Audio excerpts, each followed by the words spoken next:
what is our view of Lord Jesus Christ? Jesus Christ, Lord Jesus Christ, he is Son of God, the best Son of God. We have all respect for him. Yes. Anyone who is teaching people about God consciousness is respectful to us.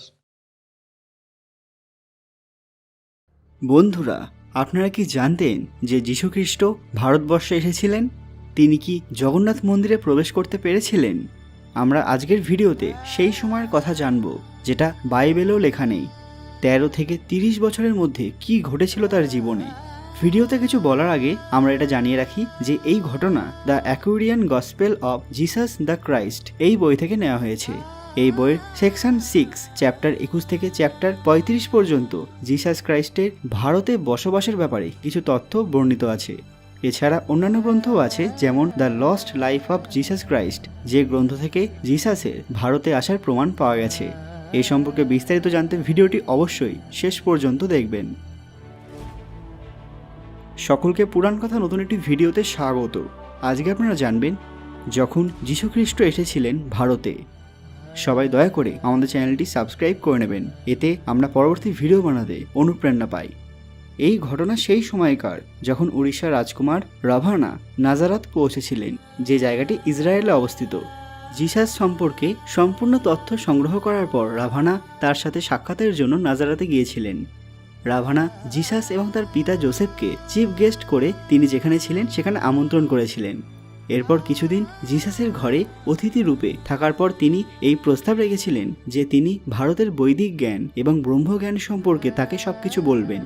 এই কথা শুনে যিশু খুবই খুশি হয়েছিলেন। তখন যীশু খ্রিস্ট তার সাথে ভারতে আসার জন্য রাজি হয়েছিলেন। উড়িষ্যার সব ব্রাহ্মণ পণ্ডিত রাভানাকে স্বাগত জানিয়েছিলেন, সেই সঙ্গে তারা যিশুকেও স্বাগত জানিয়েছিলেন। যিশুকে জগন্নাথ মন্দিরে এক বৈদিক জ্ঞানের শিক্ষার্থী হিসেবে রাখা হয়েছিল। সেই সময় সেখানে জিসাসের এক খুব ঘনিষ্ঠ বন্ধু তৈরি হয়েছিল, যার নাম লামাস। তিনি যিশুর সঙ্গে অনেক ধরনের জ্ঞানের কথা আলোচনা করতেন। এরপর যিশু ভারত ভ্রমণের উদ্দেশ্যে বেরিয়ে পড়েন।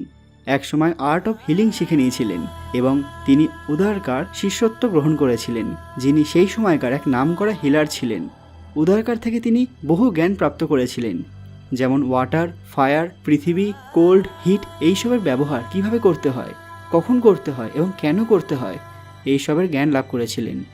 এরপর তিনি পুনরায় জগন্নাথ মন্দিরে ফিরে আসেন এবং 4 বছর সেই মন্দিরে থাকার পর তৎকালীন পণ্ডিতদের একটি প্রশ্ন জিজ্ঞাসা করেন যে জাতিবাদ সম্পর্কে তাদের কি ধারণা, এইরকম কেন বলা হয় যে ভগবানের চোখে সবাই সমান নয়। এইসব পণ্ডিতের মধ্যে একজন বলেন যে ভগবান নিজেই এরকম নিয়ম তৈরি করেছেন আর মানুষকে এর জন্য কোনো দোষ দেওয়া চলে না। এই পণ্ডিত যিশুকে 4 বর্ণ সম্পর্কে বিস্তারিত বলেন।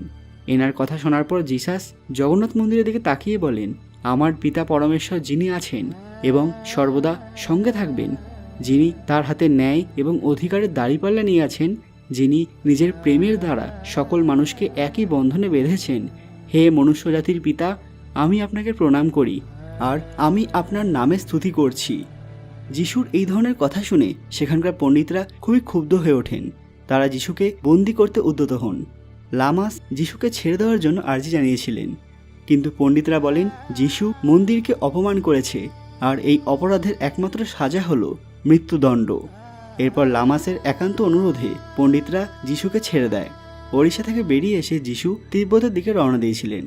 তো বন্ধুরা, এই ছিল জিসাস ক্রাইস্টের ভারত ভ্রমণের কিছু অংশ, যেখানে আমরা দেখতে পাচ্ছি যে তিনি প্রভু জগন্নাথের দর্শন লাভ করেছিলেন এবং তাকে সম্মান ও মর্যাদা দিয়েছিলেন।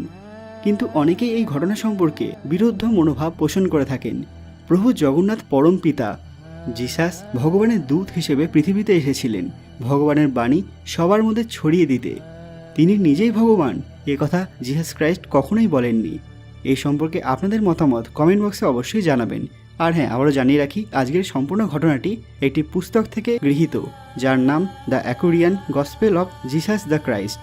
ভিডিওটি ভালো লাগলে লাইক করবেন এবং আমাদের চ্যানেলটি অবশ্যই সাবস্ক্রাইব করে নেবেন, কারণ আমরা পরবর্তীতে এরকম অনেক ইন্টারেস্টিং টপিকের উপর ভিডিও আনবো। খুব তাড়াতাড়ি ফিরে আসবো নতুন একটি দরকারি ভিডিও নিয়ে। ততক্ষণ আপনারা এই ভিডিওগুলি দেখতে পারেন। ধন্যবাদ।